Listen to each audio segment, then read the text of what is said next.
Let's talk about the science of style, why dressing up can be good for your career or business, why style isn't just superficial, but it can be a strategy to give you a professional edge. Grab your cup of tea and let's dive into it. It's safe to say that years on, the pandemic affected people in ways that many people are still recovering from. But one of the things that I think went under the radar and is a lot more lighter to pay attention to is the impact that it had on style. I know it certainly had an impact on how I would normally express my personal style. And I don't think I am the only one, because in 2021, McKinsey & Co.'s State of Fashion report showed that sales in formal wear and workwear were understandably plummeting during that time, while loungewear was surging, and they described it as turbo casualization.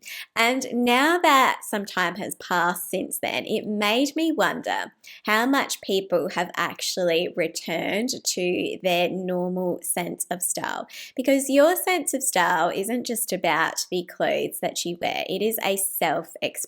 No matter how you dress, you are in some way communicating your values and your personality. And as it turns out, in a professional sense, the choices that you make could actually be affecting your credibility as well. And there is science that shows this, and that's what I want to go through in today's episode. So that these days, with so many people working from home or having much more flexibility on the way that they show up to work, that you can consider how the choices that you make might actually be affecting your performance and perceptions of you. My first point is to embrace the concept of enclothed cognition.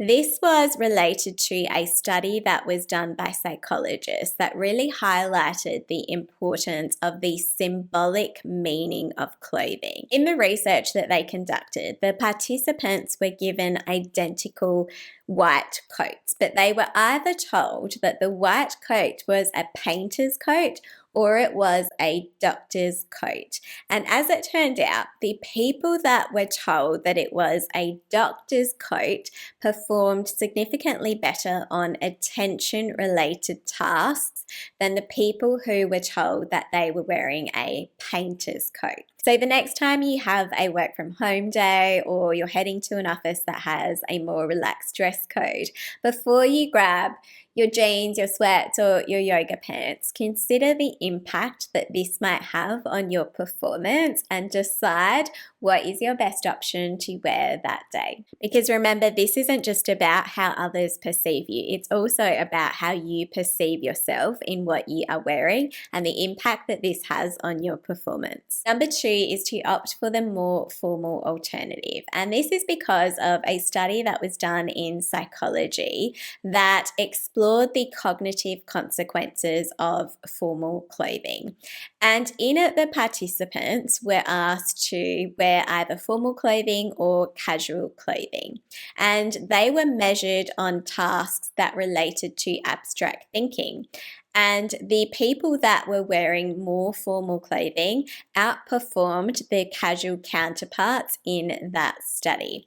And the researchers related this to something that they described as social distancing, because in the more formal clothing, the participants were able to think at a higher level. They were able to remove themselves from that more casual thinking or their casual counterparts to think at the level that is often required in leadership or for abstract thinking. And that is how they were able to outperform the people that were wearing casual clothing. So when you are deciding what you'll wear to work that day, consider if you are staying in your comfort zone, not just physically, but mentally as well, whether you are potentially limiting the abstract thinking that you can bring to the performance of your work.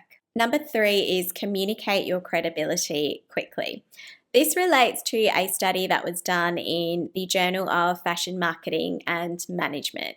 And in it, the researchers were exploring perceptions that were related to traits such as competence, trustworthiness, authority, approachability, and credibility. And to do this, they gave the participants photos of the exact same person dressed in different ways to measure how that person's perceptions on these different traits shifted. And some of the changes were really quite subtle. So it was the difference between a shirt tucked in and a shirt tucked out.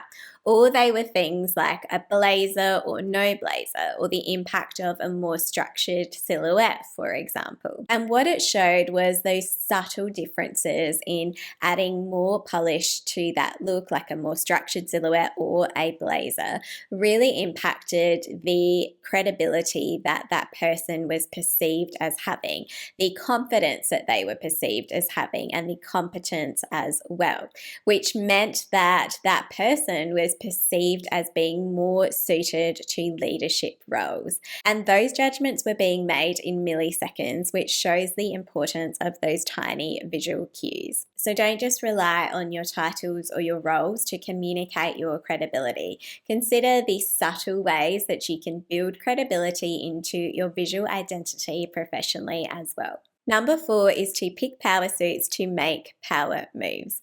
This relates to a study that explored the idea of status signaling in clothing.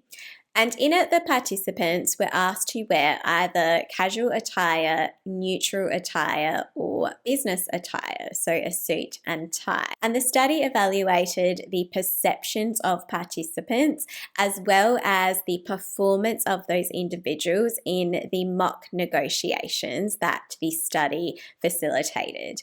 And in it, the people who were dressed more formally were perceived as more competent by both the participants and the observers. And from a negotiation perspective, they also outperformed their counterparts. They were able to demand a higher value in negotiations. They were less willing to make concessions. And on top of that, they also displayed more dominant body language through those negotiations as well.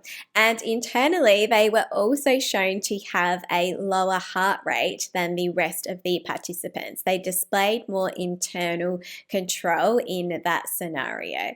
So if you are showing up slightly underdressed, particularly in high stakes situations, ask yourself if you could be inadvertently adding to your underperformance in those scenarios. And consider if there is an opportunity to use a little bit of status signaling in your clothing as a part of your strategy. Number 5 is to choose clothing for confidence. This relates to a psychology study that explored the impact of clothing on self-esteem and on confidence. And in it, the participants were asked to wear clothing that was either matched to their ideal self, so aligned with how they want to be perceived or how they perceive themselves, or clothing that was neutral or mismatched.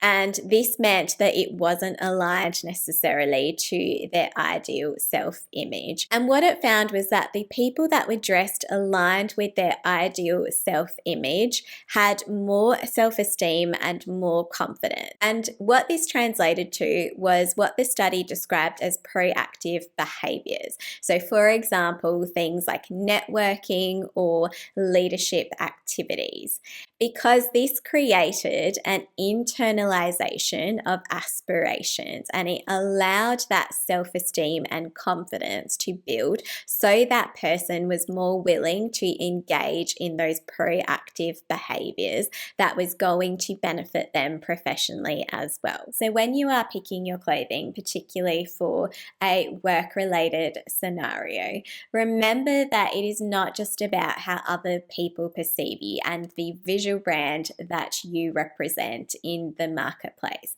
but it is also about the visual identity that you internalize and the confidence and the self-esteem that this creates for you to be able to excel in your career. Thanks so much. For more on personal branding, subscribe for more like this, and I'll see you on the next episode.